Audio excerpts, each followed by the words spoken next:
The Craxian warship emerged from hyperspace near Earth's outer defense perimeter.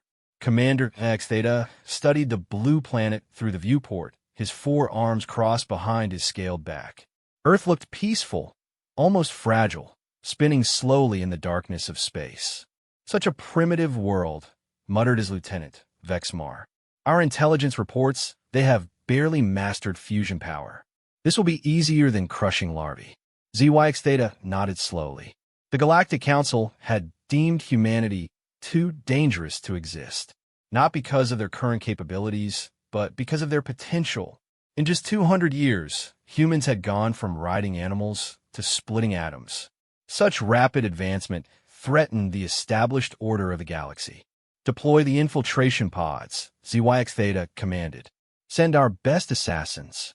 Target their military leaders, scientists, and government officials.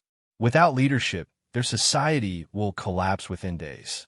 20 sleek pods launched from the warship, each carrying an elite Craxian assassin. These warriors had eliminated entire species before. They were masters of disguise, equipped with technology that could mimic any form, and armed with weapons that could vaporize targets at the molecular level.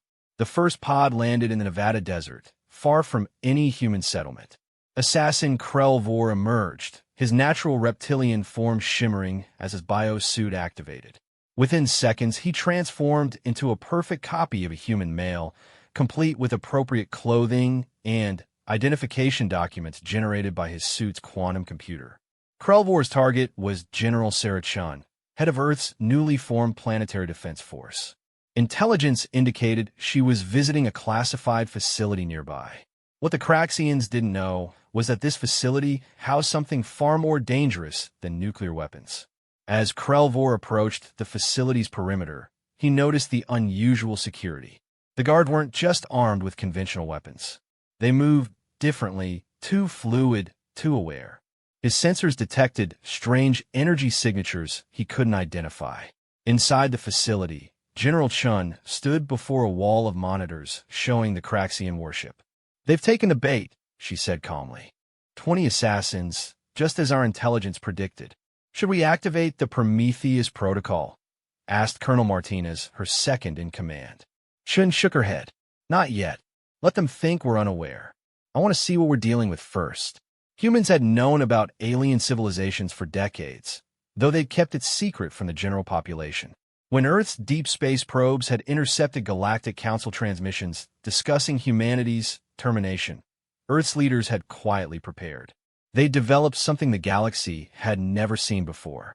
Krelvor slipped past the outer defenses using his suit's cloaking technology. The facility seemed like a standard military installation, but something felt wrong. The humans moved with too much confidence, as if they weren't afraid of anything. He found General Chun in a conference room, apparently alone and studying tactical displays. "Perfect." Krelvor materialized behind her, his plasma blade extending from his wrist. In one swift motion, he struck. The blade passed through empty air.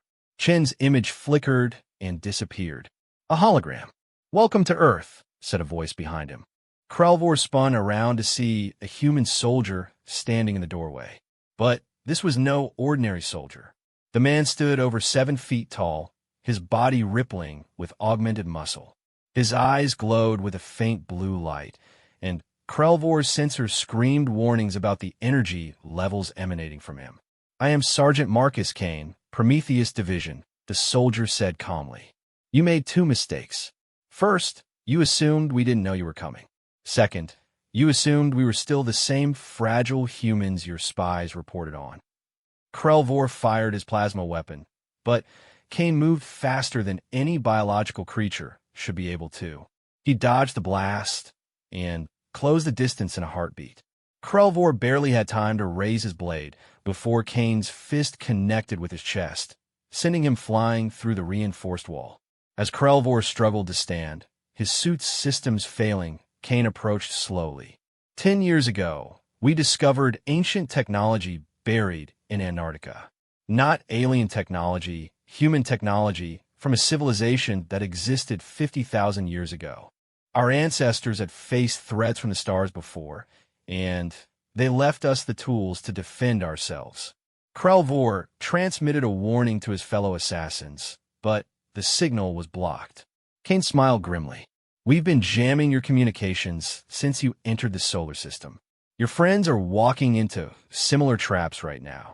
Across the globe, 19 other Craxian assassins were discovering the awful truth. The humans they'd been sent to kill were no longer the soft, fragile beings described in intelligence reports. In London, assassin HFY found herself facing a woman who could generate energy shields with her mind. In Tokyo, Vrexcon was outmaneuvered by a soldier who seemed to predict his every move.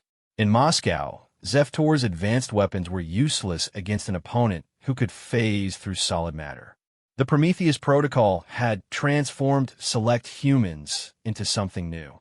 Using the recovered ancient technology, Earth scientists had unlocked dormant genetic potential in the human genome. Enhanced strength, speed, and durability were just the beginning. Some subjects developed telepathic abilities, others could manipulate energy fields, and a few could even alter probability itself. General Chun watched the battles unfold from her command center. Every assassin was being neutralized, captured rather than killed. We want them alive, she had ordered. We need information about the Galactic Council. On the Craxian warship, Commander Zex Theta watched in horror as his elite assassins' life signs went dark one by one. This was impossible. Humans were supposed to be primitive, weak, divided by their petty differences. Commander, Vexmar said, his voice trembling. We're detecting massive energy signatures from the planet's surface. They're targeting us. Before ZYX Theta could respond, alarms screamed throughout the ship. Multiple contacts appeared on their sensors. Not ships, humans flying through space without any visible technology, approaching at impossible speeds. The Prometheus soldiers had taken the fight to space. Their enhanced bodies could survive in vacuum for limited periods, and their energy manipulation abilities allowed them to propel themselves through the void. They struck the warship like living missiles, tearing through its hull with their bare hands. Inside the facility, Krelvor was placed in an energy containment cell. General Chun studied him through the transparent barrier. Your people made a fatal error, she said. You judged us by what we were, not what we could become. Humans have always been adapters, survivors. When faced with extinction, we don't just fight back. We evolve. The Galactic Council will send more ships, Krelvor hissed through his translator. Entire fleets. You cannot stand against the combined might of 1,000 civilizations. Shin smiled coldly. Let them come. What you've seen today, these are just our first-generation enhancements. We have barely scratched the surface of what the ancient technology can do. And, unlike your council, which has remained stagnant for millennia, we continue to grow stronger every day. She turned to Colonel Martinez. Begin Phase 2. It's time to reveal ourselves to the rest of humanity. If we're going to face a galactic war, we'll need every human enhanced and ready. As emergency broadcasts began transmitting worldwide, revealing the existence of alien life and the threat to Earth, Chen looked back at Krelvor. You want to know the real reason your council fears us? It's not our weapons or our technology. It's because humans do something no other species does. When pushed to the brink, we don't just survive, we become something greater. Your assassins came to kill ordinary humans. Instead, you've helped create Earth's first super soldiers. The Craxian warship, crippled and captured, was towed to Earth's moon where human scientists would study its technology. Commander Zex Theta and his surviving crew were taken prisoner, their defeat a message to the Galactic Council. But this was only the beginning. In hidden facilities across Earth, thousands of volunteers were undergoing the Prometheus transformation. Scientists worked around the clock to improve the enhancement process. Engineers reverse-engineered Craxian technology, adapting it for human use. The assassination attempt had failed spectacularly. Instead of destroying humanity's leadership, it had triggered the next stage of human evolution. The Galactic Council had wanted to prevent humans from becoming a threat to their order. Instead, they had accelerated the very process they feared. As General Chun stood on the observation deck, Watching Earth's new defenders train in the lunar facilities, she knew the real war was coming. The Council would not accept this defeat quietly. But humanity was no longer the easy target they had expected.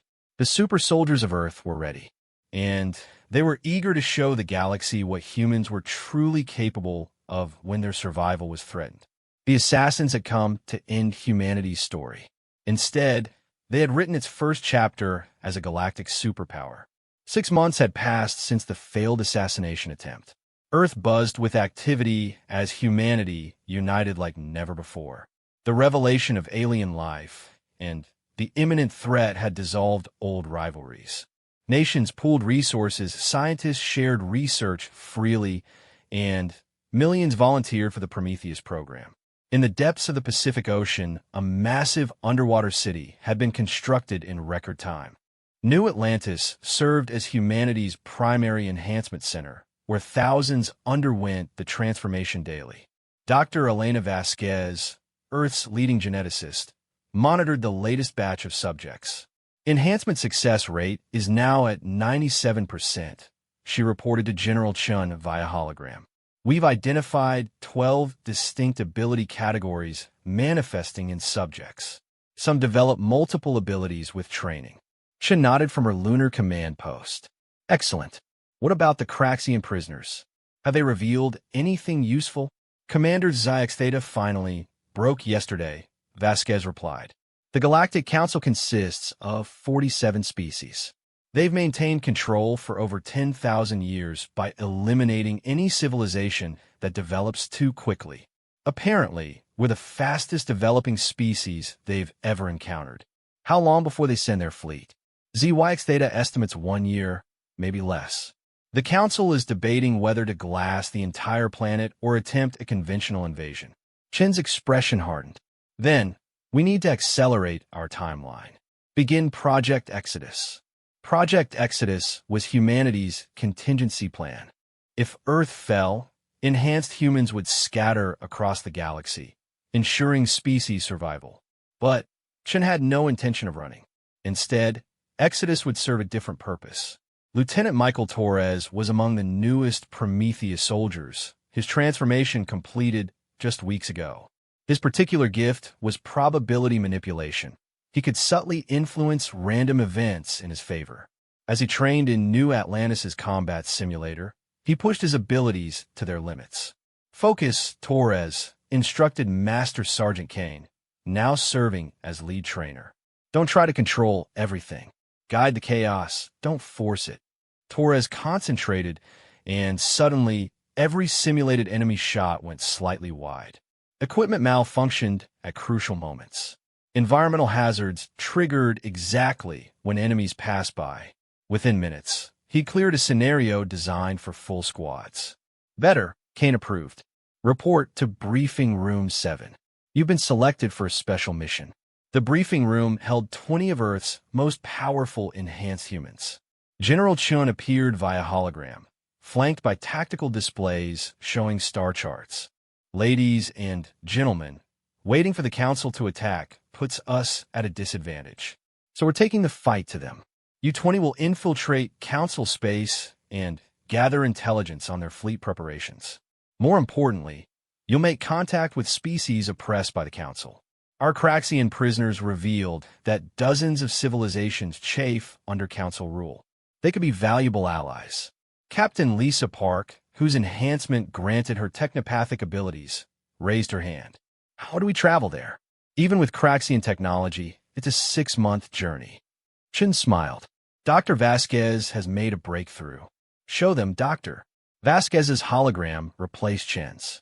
By combining ancient human technology with Craxian hyperdrives and one of our enhanced subjects who can fold space, we've created something new. Instant transportation across galactic distances. We call it a jump gate. The room erupted in surprised murmurs. Torres felt his heart race. Humanity had gone from barely achieving orbit to developing teleportation technology in less than a century. The mission launches in 72 hours, Chen continued. You'll establish hidden bases throughout Council space, make contact with potential allies, and sabotage their war preparations. Meanwhile, Earth will continue enhancing our population and building our fleet. The team spent the next 3 days in intensive preparation. They studied council species, learned alien languages through neural downloads, and practiced working as a unit. Each member brought unique abilities that complemented the others. On launch day, they gathered in a specially constructed chamber where Earth's first jump gate hummed with barely contained energy. The device looked deceptively simple, a metal arch covered in symbols from the ancient technology. Remember, Kane addressed the team, we're not just soldiers. We're humanity's first ambassadors to the galaxy.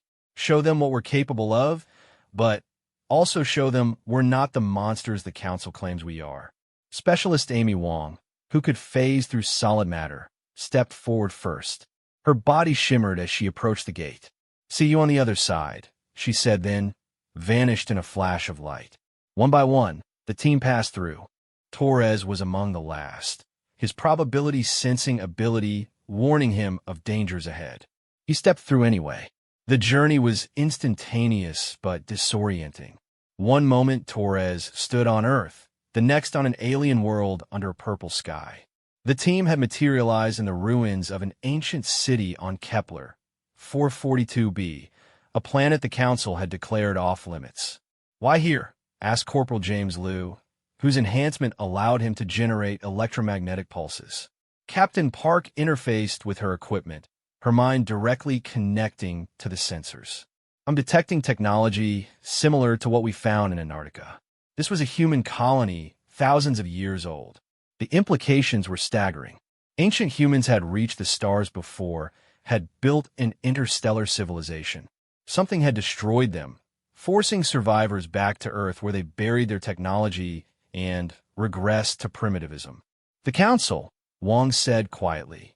"They destroyed our ancestors' civilization just like they plan to destroy us now."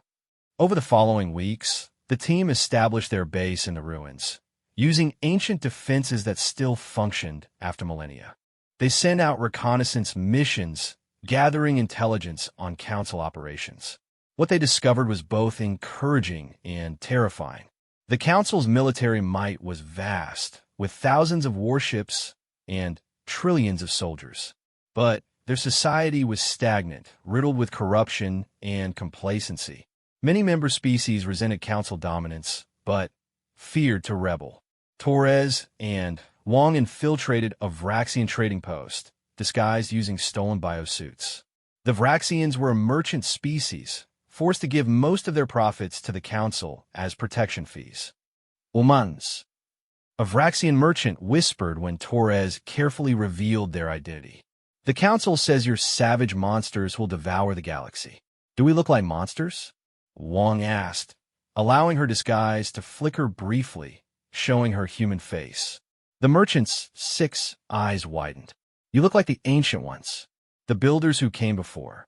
Word spread quietly through underground networks. The humans had returned. The builders' descendants walked among them, changed and powerful. On a dozen worlds, oppressed species began to hope. The team's most significant breakthrough came on Thessera Prime, homeworld of a telepathic species called the Nex. Captain Park made contact with their resistance movement, led by a Nex named Streams of Thought. "Your minds," Streams of Thought said in wonder, touching Park's consciousness. "They're like the ancients, but different. Evolved. The Council was right to fear you. Help us," Park projected back. "When we fight the Council, rise up with us. Together, we can break their stranglehold on the galaxy." "The Council has weapons that crack planets," Streams of Thought warned.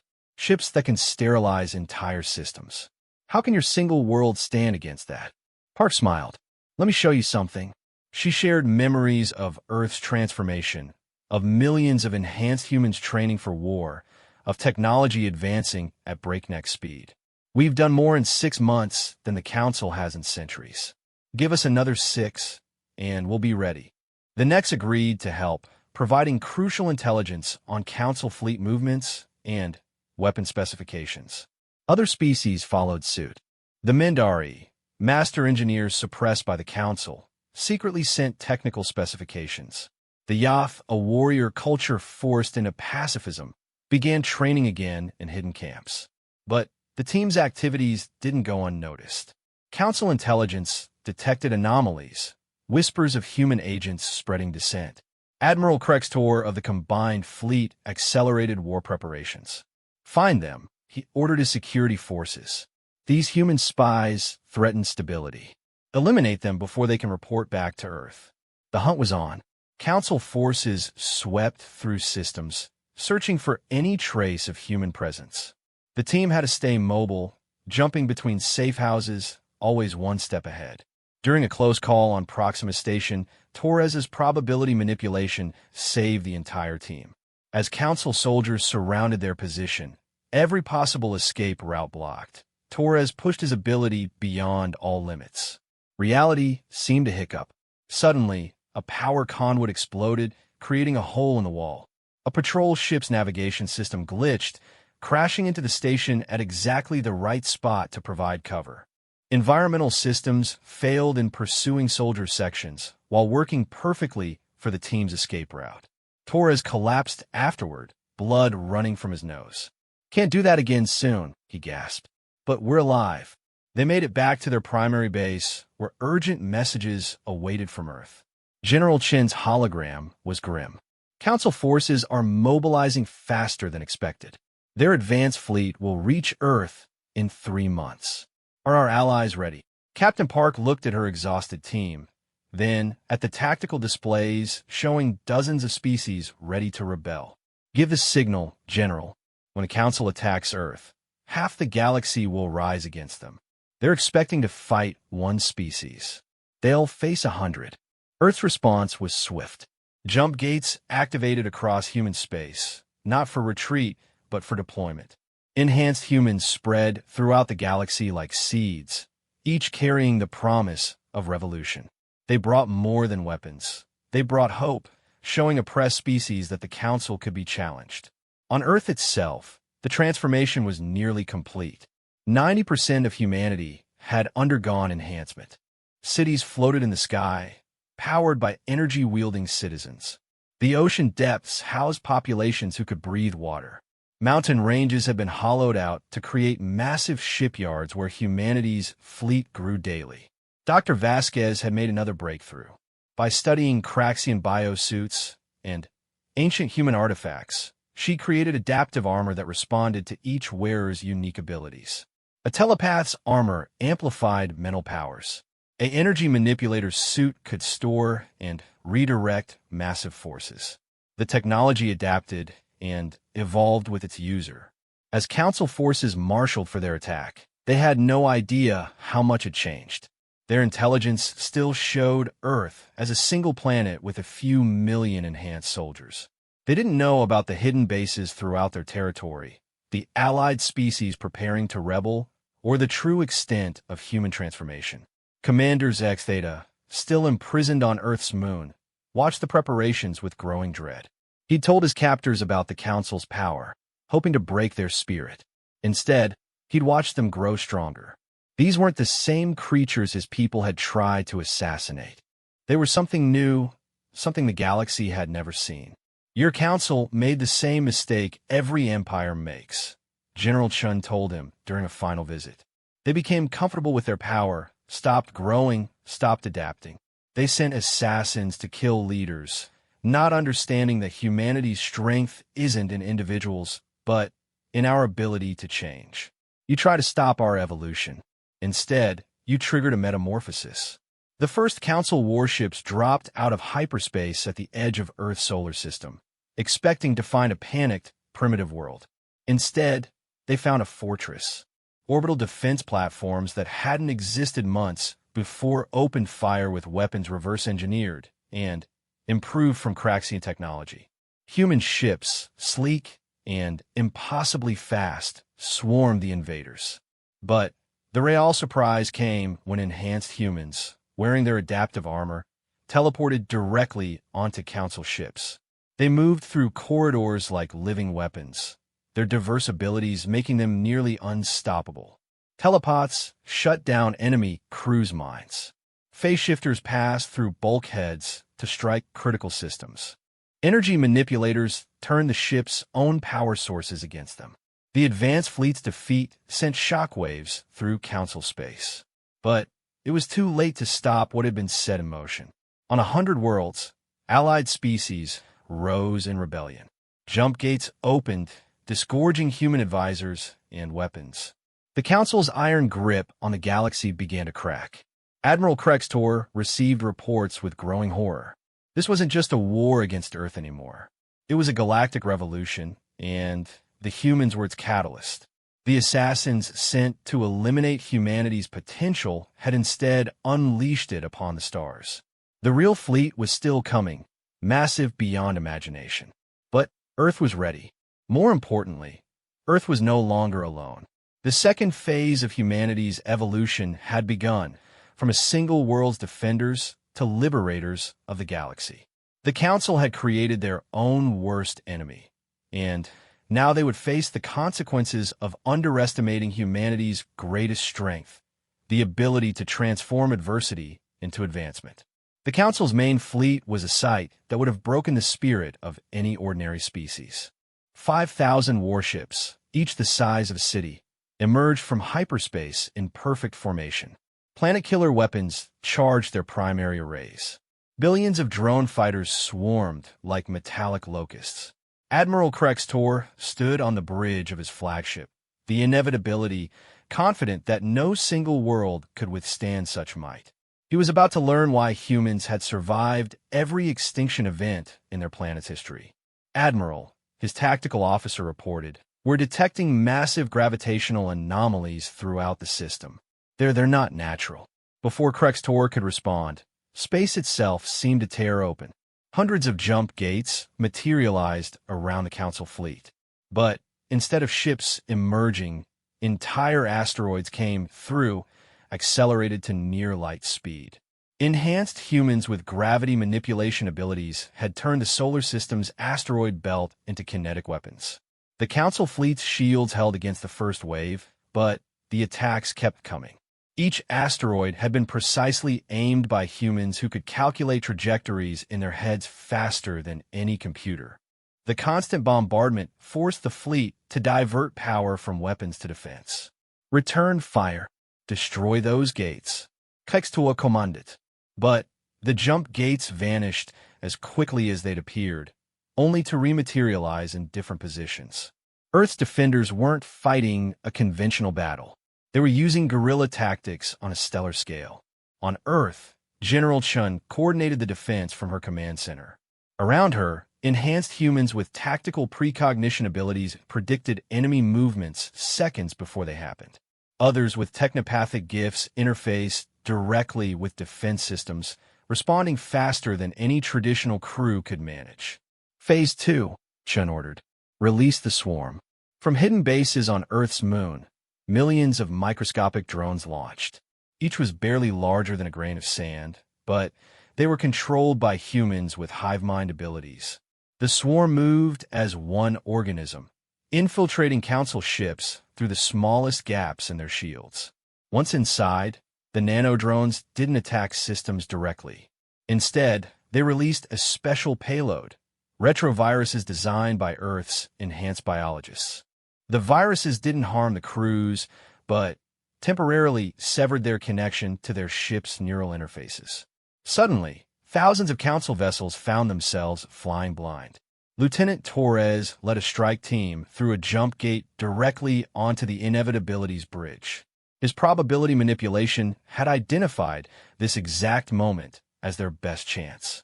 Council soldiers opened fire, but every shot went wide. Equipment malfunctioned at critical moments. Torres and his team moved like dancers through chaos, reaching Admiral Krextor before his guards could react.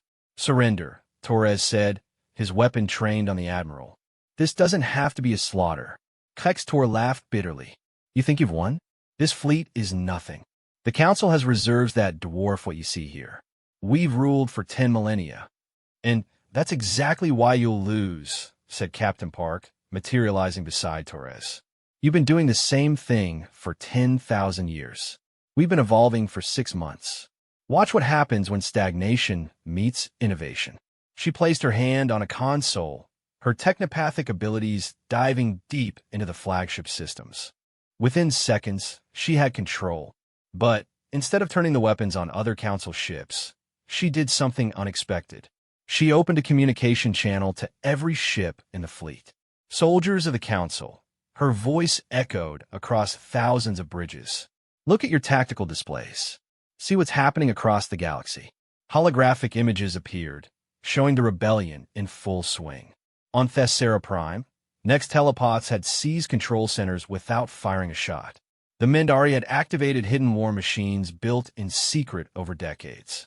The Yath had remembered their warrior ways and overwhelmed Council garrisons through sheer ferocity. The galaxy is changing, Park continued. You can be part of that change, or you can be swept aside by it. The humans you came to destroy offer a choice the Council never did. Freedom. Mutinies erupted across the fleet. Many species serve the Council not from loyalty, but from fear or lack of alternatives. Seeing the Council's control shatter, they turned on their officers. Ship after ship signaled surrender or defection. But not all surrendered. The Council's core species, those who benefited most from the existing order, fought with desperate fury. They activated forbidden weapons, devices banned by their own laws. Singularity bombs that could devour star systems. Chrono-weapons that age targets to dust in seconds. Bioplagues designed to consume all organic matter. Earth's defenders were ready even for this. Humans who could manipulate time itself contained the chrono-weapons. Those with mastery over physics collapsed the singularities before they could expand. Biokinetics neutralized plagues at the molecular level. The battle raged for hours, but it was unlike any conflict in galactic history, where the Council relied on overwhelming firepower and ancient tactics. Humanity brought innovation and adaptation. Every attack was countered by a new defense. Every weapon was met with an evolved response. Dr. Vasquez watched from her laboratory as her creations proved themselves. The adaptive armor she developed was learning in real time, evolving counters to threats as they appeared.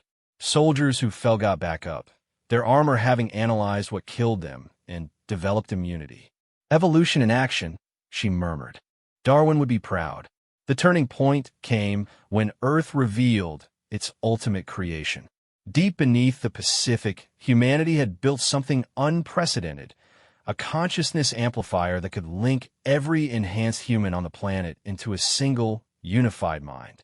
20 billion enhanced humans joined their thoughts, creating a collective intelligence beyond anything the galaxy had seen.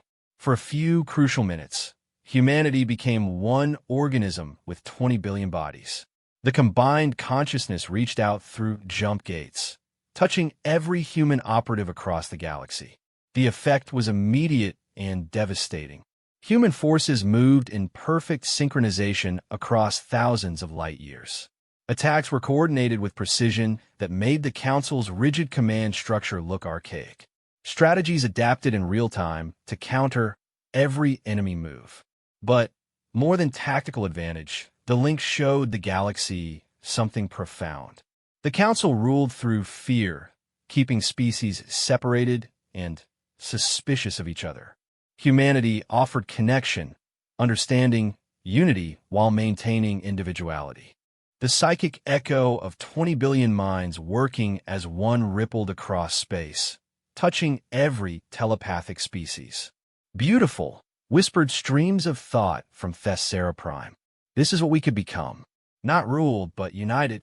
Admiral Krextor watched his perfect fleet crumble. Ships defected or fell silent. World after world declared independence. The Council's 10,000-year reign was ending in a matter of hours. Why? He asked Torres, who still held him at gunpoint. We maintained order. We prevented chaos. We stopped species from destroying themselves. No, Torres replied. You stopped them from growing. You confuse stagnation with stability. Humans understand something you don't. Chaos isn't the enemy of order. It's the engine of evolution. The consciousness link faded as planned, returning humans to their individual minds, but leaving behind a memory of unity. Across Earth, people celebrated not conquest, but liberation, their own and the galaxy's. General Chun accepted Krextor's formal surrender, but she surprised him with her terms. We don't want to rule the galaxy. We want to free it. The council is dissolved, but its knowledge and resources will be shared among all species. Any who wish to join a new alliance of equals is welcome. And if some refuse, if they try to rebuild the old order, Chun smiled. Then they'll learn what you learned. Humanity's gift isn't our strength or our technology. It's our ability to adapt faster than any threat. Try to destroy us, and we become stronger. Try to oppress us, and we become free. Try to stop our evolution, and we evolve beyond your ability to stop us. In the weeks that followed, the galaxy transformed. Jump gate technology was shared freely, connecting worlds that had been isolated for millennia. Enhancement technology was offered to any species that wanted it, each adapting it to their unique biology. The rigid hierarchies of the Council gave way to a fluid network of cooperation and exchange. Some Council hardliners retreated to fortified systems, vowing to restore the old order. They found themselves facing not just human forces, but coalitions of freed species, all bringing unique abilities and perspectives. The Age of Empires was ending. The Age of Evolution had begun. Lieutenant Torres stood on the observation deck of the captured Inevitability, now serving as humanity's first diplomatic vessel. Beside him, former enemies worked as allies. A Craxian navigator plotted courses through space. A next communications officer coordinated with dozens of species. A yacht security chief ensured all were protected. Think we'll ever face anything like this again?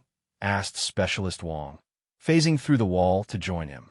Torres let his probability sense extend into possible futures. He saw challenges ahead, species that would test humanity's resolve, technologies that would push evolution further, mysteries in the galaxy's dark corners that would demand new adaptations. Count on it, he said. But that's the beauty of being human. Whatever comes next, we'll evolve to meet it. Earth had become the catalyst for the galaxy's transformation, but it was just the beginning.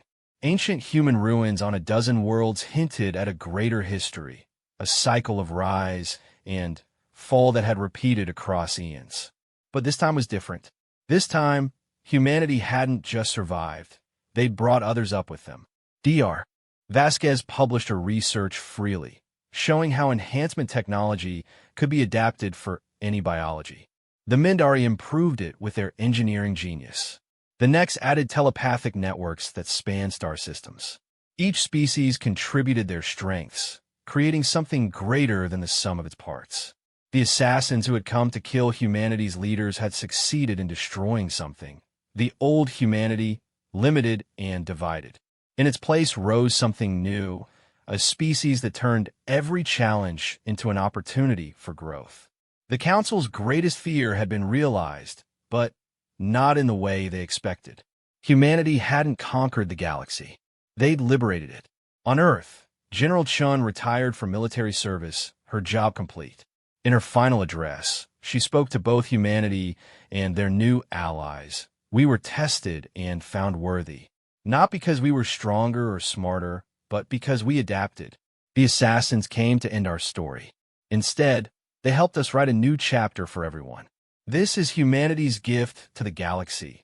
Not dominion, but evolution. Not control, but freedom.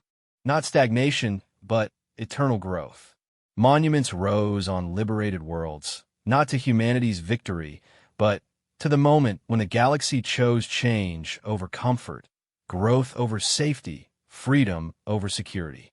The age of the Galactic Council was over. The age of infinite possibility had begun. And in the depths of space, ancient machines stirred to life, responding to signals they hadn't detected in 50,000 years. Humanity's ancestors had faced something in the dark between galaxies, something that had driven them back to Earth to hide. But their descendants were no longer the same species that had fled. Whatever waited in the cosmic deep would find a galaxy transformed, species united, and humanity that had learned the ultimate lesson, that no force in the universe could stop evolution itself. The assassins had failed in their mission, but succeeded in something greater.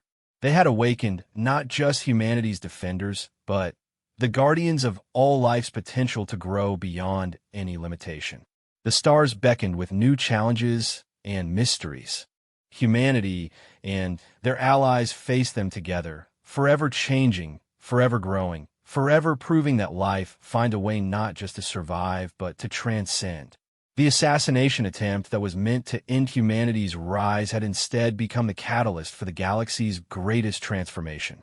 And this was only the beginning.